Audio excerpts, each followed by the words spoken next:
और आज रामनवमी है। आप सभी के जीवन में शायद ये पहला मौका होगा जब रामनवमी के दिन देश के सारे मंदिर बंद हैं, आप मंदिर भी नहीं जा पाएंगे। लेकिन भगवान राम इन दिनों रामायण सीरियल के जरिए, टेलीविजन के जरिए आपके घरों में स्वयं आ रहे हैं। लेकिन रामायण देखना सिर्फ मनोरंजन का साधन ही नहीं है, बल्कि आज आपको खुद से ये पूछना चाहिए कि आप भगवान राम के जीवन से क्या सीख रहे हैं। आप भगवान राम से 5 बातें आज सीख सकते हैं। और पहली सीख है त्याग। ये त्याग उन्होंने तब किया था जब वो अपने पिता के कहने पर 14 साल के लिए वनवास में चले गए थे। इसीलिए हम त्याग की बात कर रहे हैं। 14 साल का वनवास जब भगवान राम ने लिया था, वो त्याग की, संकल्प की और संयम की, इसका सबसे बड़ा उदाहरण है। आज भी आपसे यही कहा जा रहा है कि आप संकल्प और संयम के जरिए कोरोना वायरस के खिलाफ ये लड़ाई लड़ सकते हैं।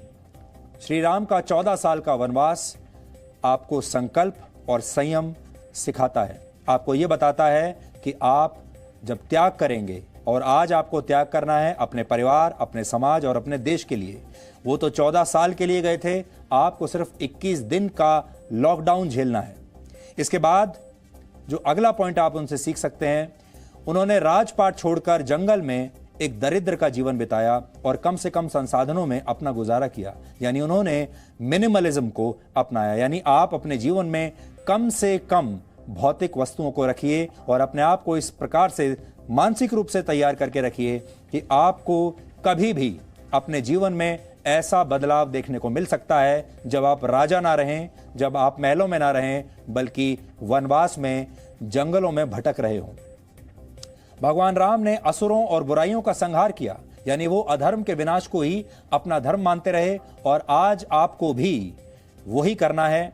असुरों का, हमारे अब इस कलयुग में असुर बदल चुके हैं, बुराइयां बदल चुकी हैं। आज की बुराइयां हैं आपकी ईर्ष्या, आज आपकी बुराइयां हैं देशद्रोही लोग, गद्दार लोग। ये सारी चीजों पर आपको काबू पाना है। राम विनम्रता को भी अपनाना जानते थे और क्रोध करना भी जानते थे। उन्होंने कभी अहंकार नहीं किया। निषाद राज जैसे गरीब मित्रों को गले से लगाया। बंदर भालुओं यानी वंचितों को भी सम्मान दिया। भगवान का जो 5वां गुण आपको अपनाना चाहिए वो है जब जरूरत हो तब क्रोध भी दिखाना चाहिए, विनम्रता के साथ साथ। लंका में प्रवेश के लिए श्री राम ने पहले समुद्र से रास्ता मांगा, लेकिन जब समुद्र को विनती की भाषा समझ में नहीं आई तब भगवान ने क्रोध दिखाया।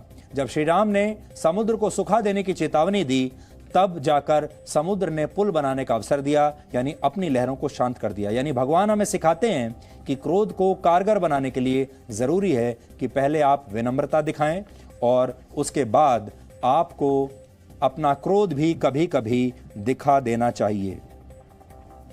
और आखिर में भगवान से हम लोक लाज का भाव भी जरूर सीखना चाहिए। श्री राम से राम राज्य में सीता को भी अग्नि परीक्षा से गुजरना पड़ा था। एक आम नागरिक के सवाल उठाने पर सीता को भी वन जाना पड़ा था। और लोक लाज का मतलब यहां पर यह नहीं है कि सिर्फ अपने बारे में सोचना।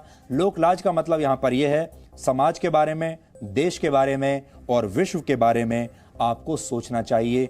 भगवान राम का जो लोक लाज का संदेश है वो आज के जमाने में ये है।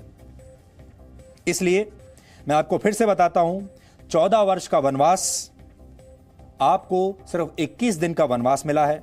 उन्होंने अपने पिता के कहने पर इतना बड़ा त्याग कर दिया। क्या आप अपने देश के कहने पर, अपने समाज के कहने पर त्याग कर पाएंगे? राजपाट छोड़कर एक दरिद्र की तरह उन्होंने जीवन बिताया, यानी मिनिमलिज्म। कम से कम भौतिक वस्तुएं उन्होंने अपने पास रखी। आपको भी उनसे यह सलाह लेनी चाहिए।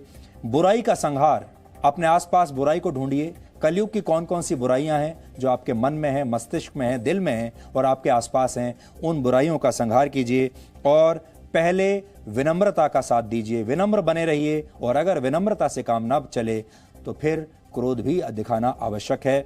आज के ज़माने में भी बहुत सारे लोग ऐसे हैं जो विनम्रता की भाषा नहीं मानते, इसलिए उन्हें क्रोध भी दिखाना पड़ता है। इसीलिए हमें कड़े कानूनों की ज़रूरत पड़ती है। तो इस कोरोना युग में आप श्री राम से ये सारी बातें सीख सकते हैं।